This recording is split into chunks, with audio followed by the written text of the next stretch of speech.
Hello and welcome. I'm Leigh-Ann Gerrans and you're watching W News Extra, broadcasting live from the Arabiya studios. These are our top stories. The Australian Prime Minister vows to toughen up gun laws after a father and son killed 15 people attending a Hanukkah event on Bondi Beach.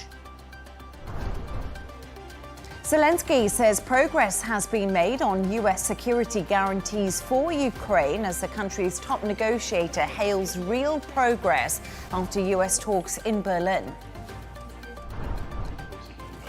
Media tycoon and pro-democracy activist Jimmy Lai faces life in prison after being found guilty of national security offences in Hong Kong. And the son of Rob Reiner is arrested after the Hollywood director and his wife are found dead in their LA home.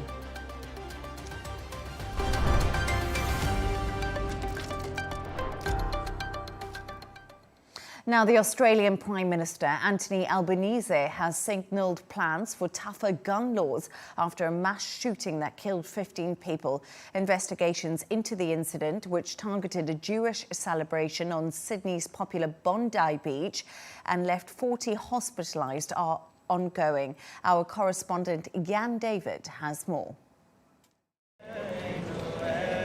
Flowers for those no longer here, and songs of remembrance.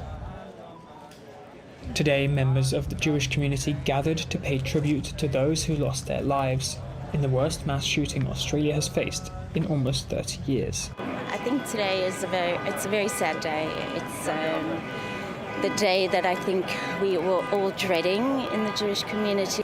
We feel absolutely shattered. We feel that we've been abandoned, that we've been struggling to get to a place where we feel comfortable and we feel safe here. We don't feel safe. It was on this beach that eyewitness video captured the moment shots rang out and police rushed to respond.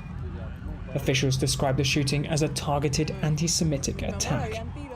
Investigators say they are working to understand the background of the two assailants, a 50-year-old father killed on the scene and his 24-year-old son.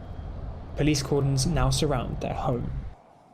In the wake of the shooting, Australian Prime Minister Anthony Albanese has called for a review of gun laws. What we saw yesterday was an act of pure evil, an act of terror, an act of anti-Semitism, an attack on the first day of Hanukkah targeted at the Jewish community. The government is prepared to take whatever action is necessary. Included in that is the need for tougher gun laws. Funding for physical security for Jewish communities will be extended, Albanese pledged. But senior members of Australia's Jewish community criticised the Prime Minister for not doing enough to deal with anti-Semitism in the country earlier. I'm David, Arabiya English. To discuss this and all of today's stories, I'm joined by Al Arabiya senior presenter Rawia Alami and Dubai 92 presenter Jono Hayes. Jono and Rawia, thank you for being with me this evening. Jono, let's start with you because this is a tragic attack that unfolded before our eyes yesterday.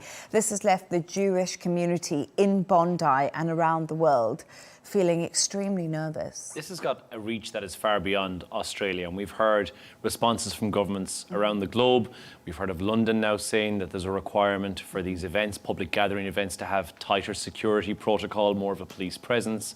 We've heard from New York's mayor as well, similar situation being resonated there.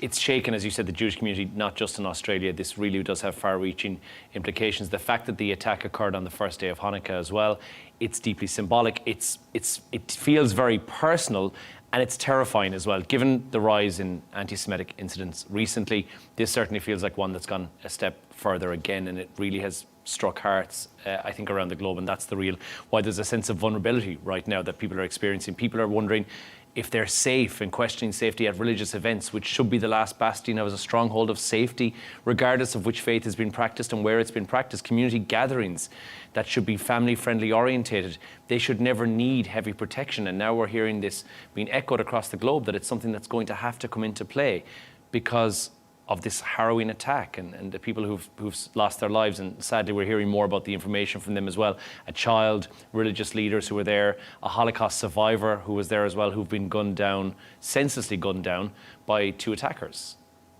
And I think I spoke to a British rabbi earlier, and it was really interesting speaking to him because we did see this attack go on for 10 minutes. And I think there's questions being asked right now in light of the attacks that we are seeing, like in the UK, the Manchester attack, which happened at a synagogue there on Yom Kippur. People are saying, why was there not enough security in place in Australia for this event that was being held for Hanukkah?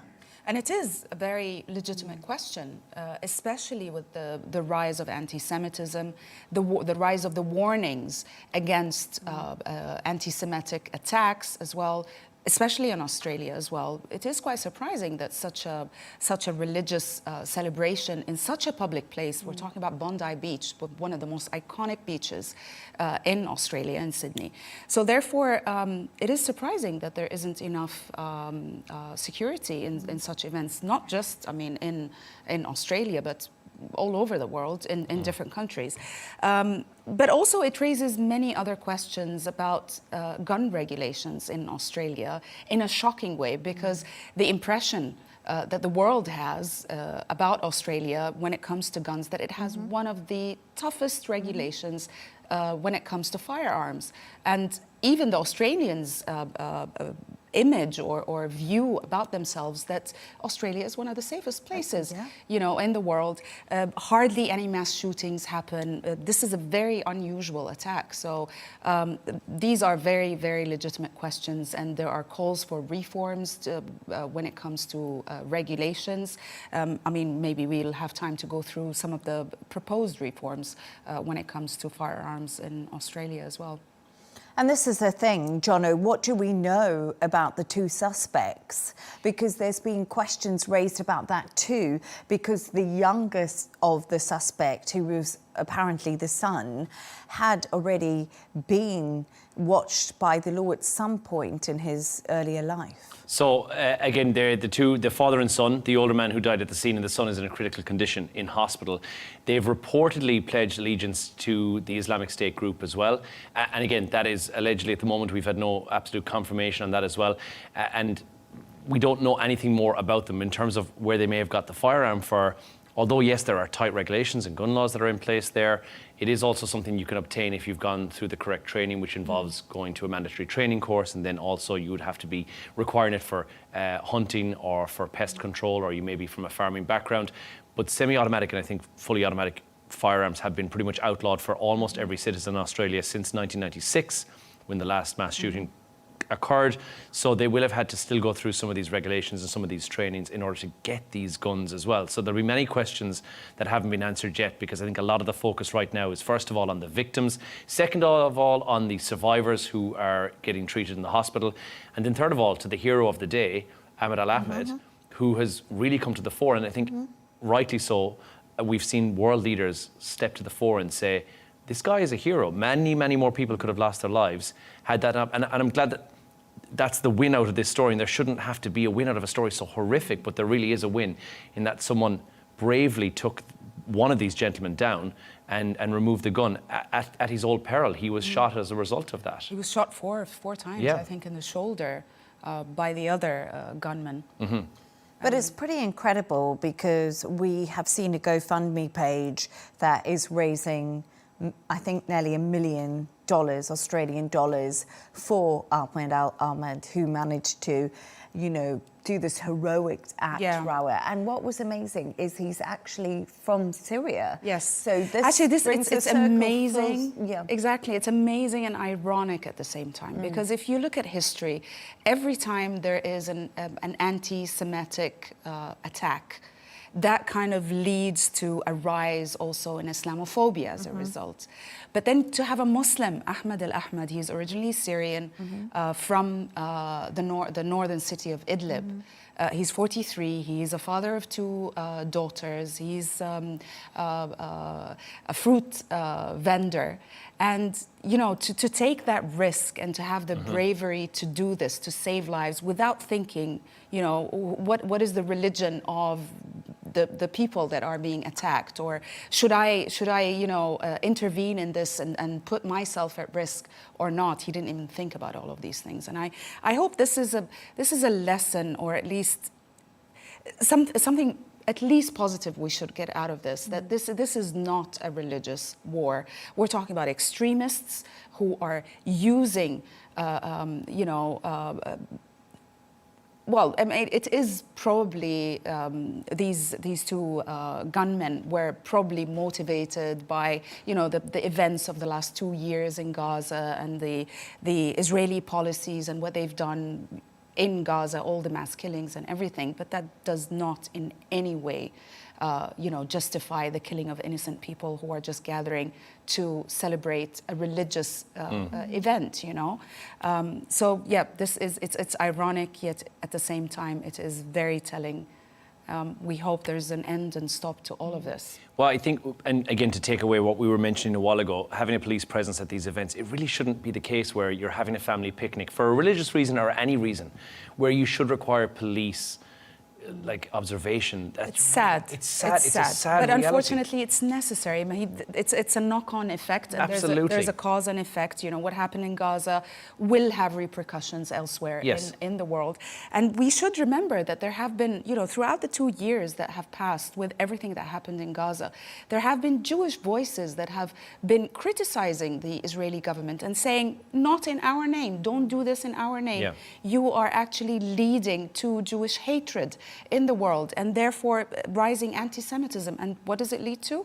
Incidents. And we've heard tragic this. Incidents We've heard like this. Because there's the Jewish community across the globe have said, you know, the sentiment and the I guess the modus operandi of Israel as a state is not what is reflected by the majority of Australian Jews, British Jews, Irish Jews, wherever they may be from in the world, and to paint them all with the same brush and say, just because people who are representing your nationality, I would certainly hate it for be the case from mine as an Irish person, for anyone who is British to say, well, based upon your previous experience as a nation, something that you have done in the past or currently or whatever you may be currently doing is the reason why we don't like you. And unfortunately, it's what we see around the globe all the time. Unfortunately. Everyone gets painted with the same brush. You're all tarred with the same brush.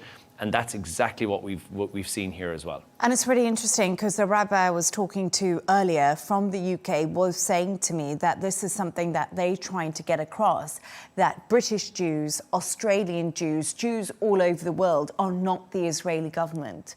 And it's really important to make that distinction. They're very different people, they have very different views, and they're just there to look after their community and to cherish their own religion and to feel safe in that practice. Which is everyone's right, wherever they live. Absolutely. But thank you so much for your views on that story. Let's move on now. And Ukraine's top negotiators described today's talks with the US in Berlin as constructive and productive. And Zelenskyy has said progress has been made on US security guarantees for Ukraine over the weekend. US Special Envoy Steve Witkoff said a lot of progress was made on a new proposal. Meanwhile, EU Foreign Policy Chief Kaja Kallas says Europe faces a very important week as plans to use frozen Russian assets continue to stall. Take a listen. We have different options on the table, and they will be discussed in the leaders' meeting on Thursday. What President Costa has said, we will not leave the meeting before we get result, before we get the decision on the funding for Ukraine. The most credible option is the reparations loan, and this is what we are working on. We are not there yet, and it is increasingly difficult, but we're doing the work. We still have some days. Rawia, this has been a really busy weekend of diplomacy again that we've seen. Obviously, Ukraine meeting US officials. Now we're seeing a big dinner happening in Berlin as European officials arrive there. Yeah. It's been non-stop, hasn't it, when we look at what's been happening with diplomacy. But this is a crunch summit, especially when it comes to EU funding for Ukraine. So what's the very latest? Okay, so we're talking about, or what's going on in Berlin is high-level talks as European leaders, Ukrainian President Volodymyr Zelenskyy, US envoy, and NATO officials and EU representatives. They all meet to discuss ending the war in Ukraine. These talks, they come after extensive talks also between the Ukrainians and the Americans with Steve Witkoff and Jared Kushner. Apparently, these talks they went on for 5 hours. We didn't hear much about what resulted from these meetings, but what we heard that they were definitely positive.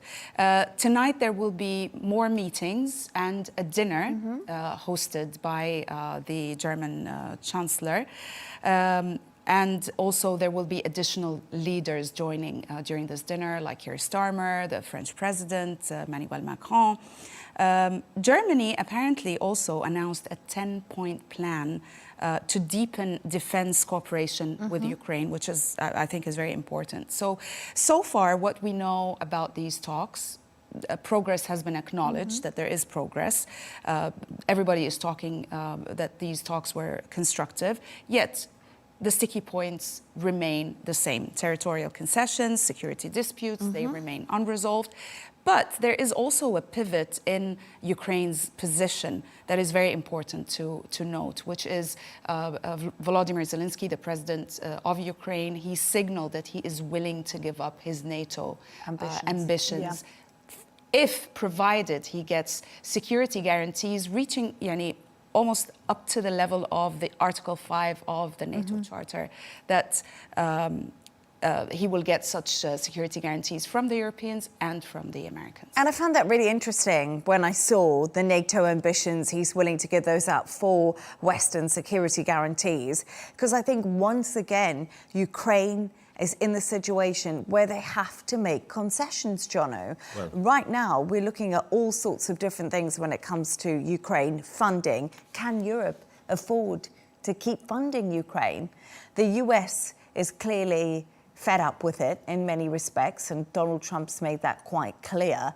And it's almost like, I think Ukraine are really coming to the table and negotiating hard to get the best they can right now. I think it's going to be a case of who's going to run out of money first, and it's not going to be Russia, regardless of the frozen assets. Well, they say money and people. Yeah. And Russia's got more people and money. Yes, manpower alone. But they are, as you said, and to take from what Rawia said, they are the sticking points that are there. Money, security guarantees are the two things that this is going to come down to as well. The EU is divided. That's what we're hearing from inside the ranks, saying that they don't know what to do with the frozen assets in order to fund Ukraine. Germany is saying that this simply sets a legal precedence. If we are going to take the funds that are frozen out of Russia and use them, we set a legal precedence for what happens going forward. Can we then do that to any country that we are falling out of favour with and take their assets? The money is, for the majority of it, held. I think 191 billion of the US dollars of the 360 billion that's been held is being held in Belgium. So Belgium said, no, we're not okay with you taking the money either. So there's now this kind of a back and forth where they've said that's not likely to happen. And now it comes down to the NATO agreement, which, and to give credit to Vladimir Putin, he doesn't want a NATO member state on his doorstep. That is a recipe for disaster. NATO have said, this is defensive. Then Russia are saying, well, actually, that's encirclement. What you're doing there is just basically cutting us off and surrounding us with NATO states. Ukraine says this is survival. We absolutely need NATO membership, which is debatable. And the West says, well, that's deterrence. If we can have NATO there, you're now deterred against getting involved. But then you get into a whole argument about, well, what happens if something does go wrong? You've now got Ukraine on the very, very front line with Russia. So you've got all of these things coming into play. NATO membership is not something that Vladimir Putin will ever put his name and sign on the dotted line that Ukraine can be a member of. Now we're hearing echoes of an EU membership for Ukraine, which I think is possible, but you have to financially look at how prepared the EU actually is to take on board one more member state? And the answer is probably not at all. And it takes a long time to become part of the European Union. You know, there's many countries still waiting to enter the European Union. It takes 10 to 15 years of negotiation. It isn't just, oh, you can be a member and it's fast-tracked. Everyone has to vote on it.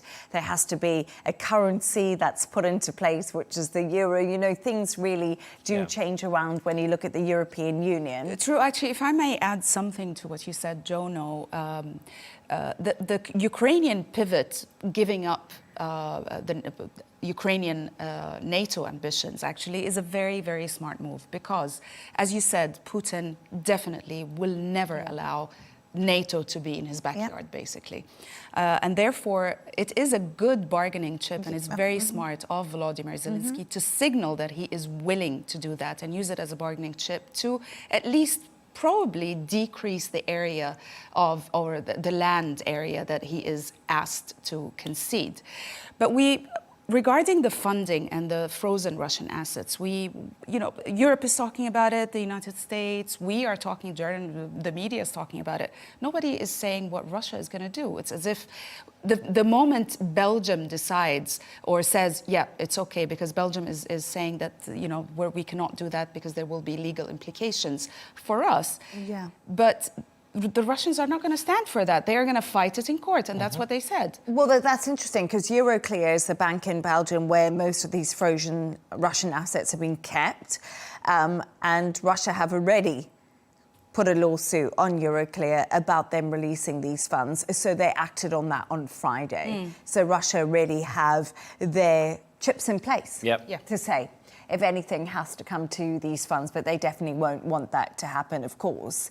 But I just find the whole thing absolutely fascinating because Friedrich Merz, the Chancellor of Germany, was speaking today, and he said the chance of a real peace process around the Ukraine war is now closer than at any time since Russia's full-scale invasion begun in 2022.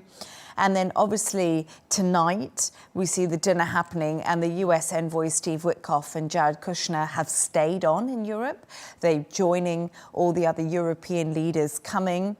And we also heard from Zelenskyy today saying there has been sufficient dialogue on territory. And I think that, frankly speaking, we still have different positions, but I believe that my colleagues have heard my personal position.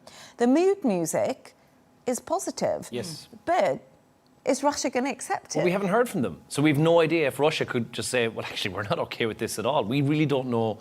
You would hope those conversations are going on at a higher level, that somebody's communicating it through to Russia to say, hey, before we go to the press and put this out there and say this is what's happening, are you okay with this? There must be. Logically, I mean, there has to be. You would hope. There must be back-channel diplomacy happening, right, with Russia. But once again, they don't speak much. They haven't changed their position. They've said the same thing since the beginning. So it's going to be really interesting, even though we're seeing all these moving parts and everyone hustling. We've got to see if Russia will come to the table. But thank you so much for your thoughts on that. Let's move on to another story now. And media tycoon and pro-democracy campaigner Jimmy Lai has been found guilty of national security offences in Hong Kong. The 78-year-old, who is also a British citizen, has been in jail since December 2020 and could face a life sentence. Speaking in London, his son, Sebastian Lai, maintained his father's innocence, pushing for his release and asking the UK to improve relations with China. Take a listen. The reason why I'm here is to free my father, and in order to do that, the UK government has to do more. We've been very grateful of the support. You would have seen the statement from our Foreign Minister, Vet Cooper. But now it's time to put action behind words and make my father's release a precondition to closer relationships with China. There we are. So, Jono, we just heard from Sebastian Lai there. What did the court say when delivering the verdict about Jimmy Lai himself? So, damning words to the accusations. They said he actively colluded with foreign governments to undermine China and Hong Kong. They've accused him of using his publication, which is Apple Daily, to invite international pressure and then to force sanctions upon both China and Hong Kong.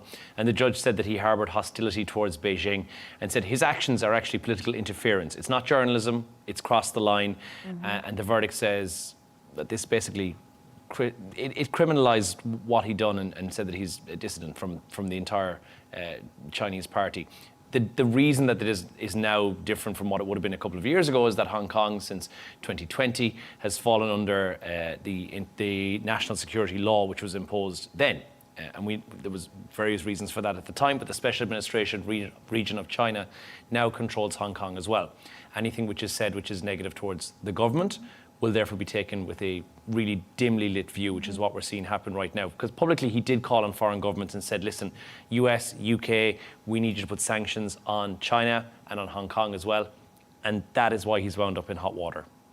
I remember covering this story extensively, the pro-democracy protests that happened in Hong Kong, Jimmy Lai being at the forefront of them. It actually started in universities in Hong Kong, and there was that standoff with the police, and we saw all the military trucks, and it was absolutely a week long of these pro-democracy protests that just literally engulfed Hong Kong. And that's where that national security law from China was imposed on Hong Kong after the city was literally brought to a standstill about these pro-democracy protests. And I think it's been such an interesting marker, this case. It's been more a case about Hong Kong now almost becoming more Chinese than it was previously. It's completely changed. And I think this case really signifies, since the 1997 handover of when the British handed Hong Kong back to China, just how things have changed so much. Once a democracy, now heavily different. It's kind of symbolic of China's control over Hong Kong through the national security law and other laws that they've introduced. But I mean, at the end of the day, I mean, in this case, there were so many statements by world leaders. Trump is one of them, President Trump, who were saying that we were going to ensure his release, make sure we will do everything in our power. That's what President Trump said. And he said, I would do everything in my power to ensure his release, make sure that he is released. He even said on Fox News that he's going to bring it up during his meeting with the Chinese president in October 2025. Apparently, it was mentioned, only for 5 minutes. So, yeah, I mean, the intentions to secure his release are there, but are they going to work? It is very unlikely for many reasons.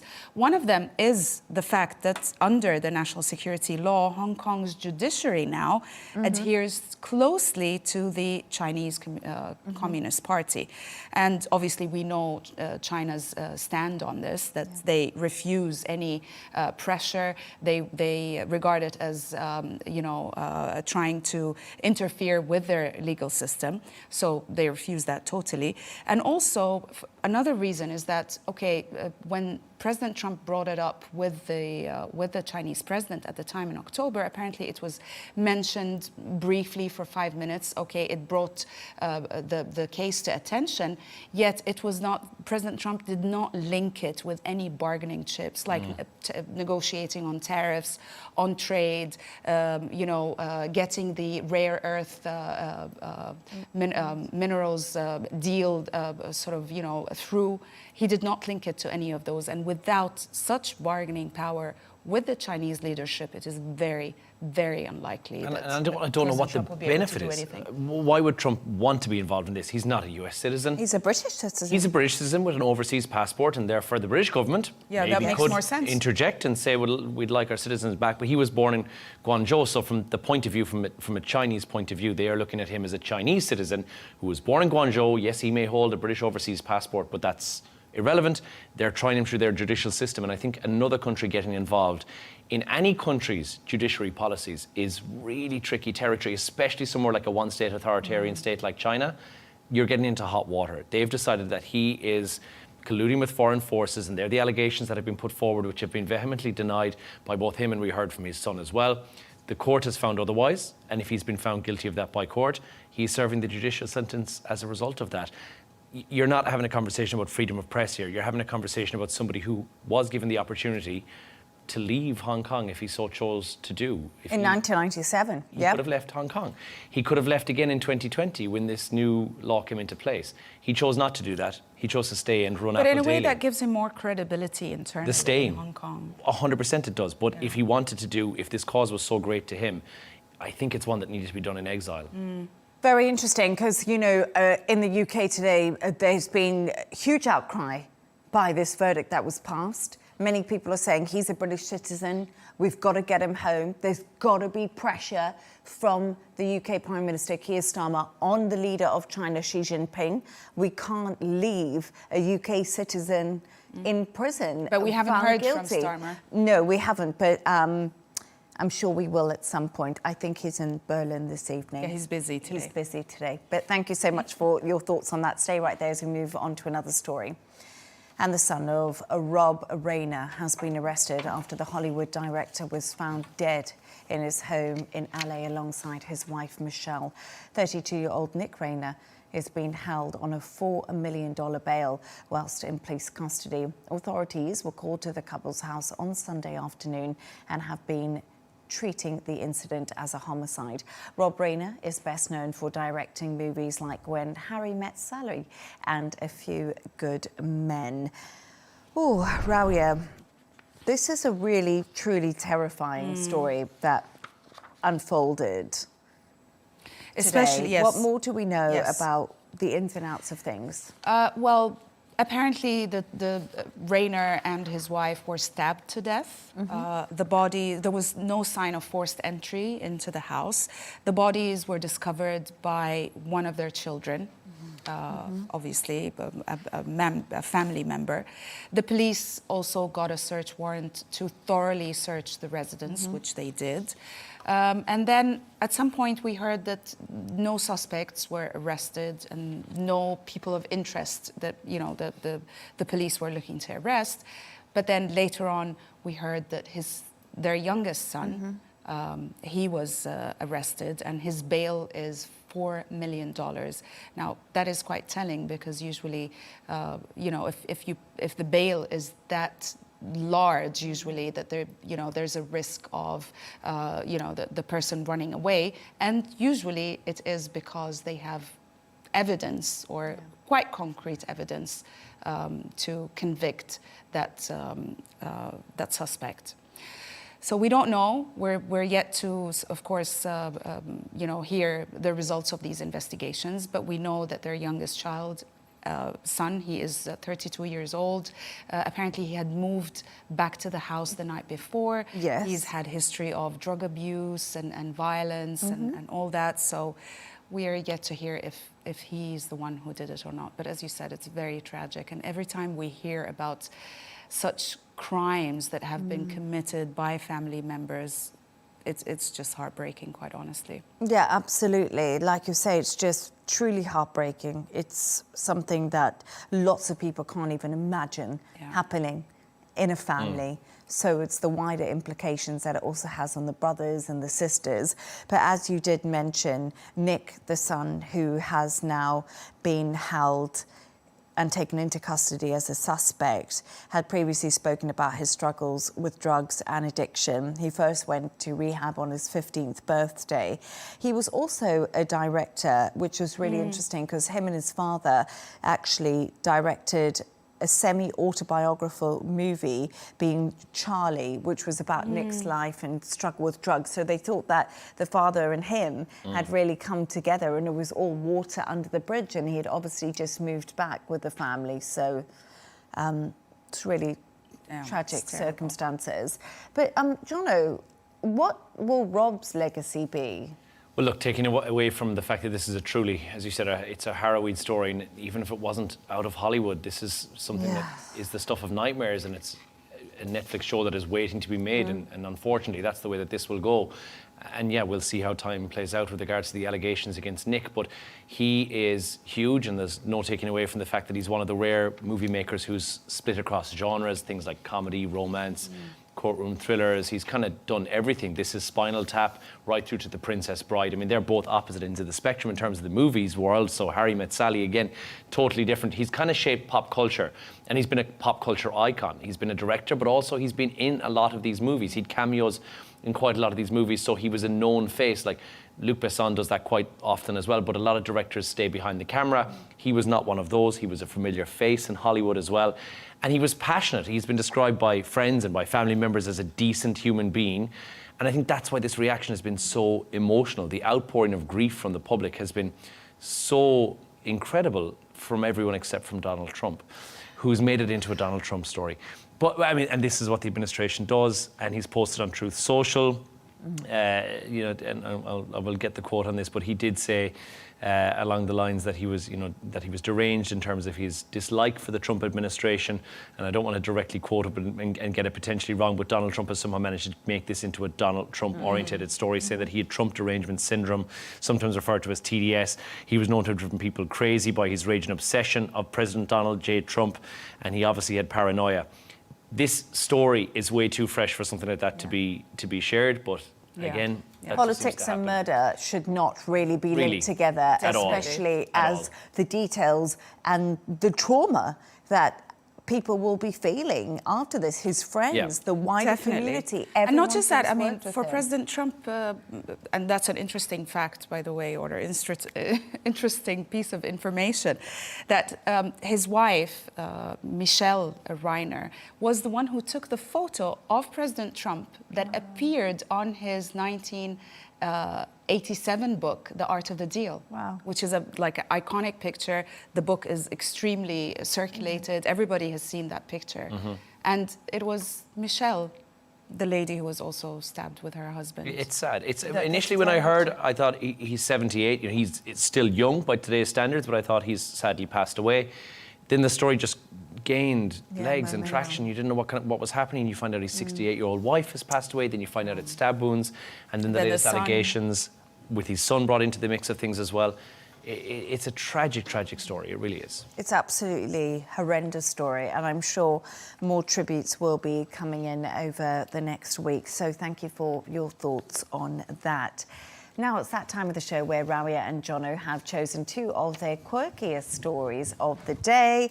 Jono, and yours is actually about an AI law firm winning a legal battle for a woman in the UK. This is amazing. Let's save you some cash. If you need a lawyer in the future, don't. ChatGPT is $20 a month. That is money well spent. A UK healthcare worker couldn't afford a lawyer, couldn't afford a solicitor, so she used an AI-run law firm and basically jumped online, put in all the details in there for her performance-related dispute with her employer, and won £30,000 as a payout. There was no tribunal.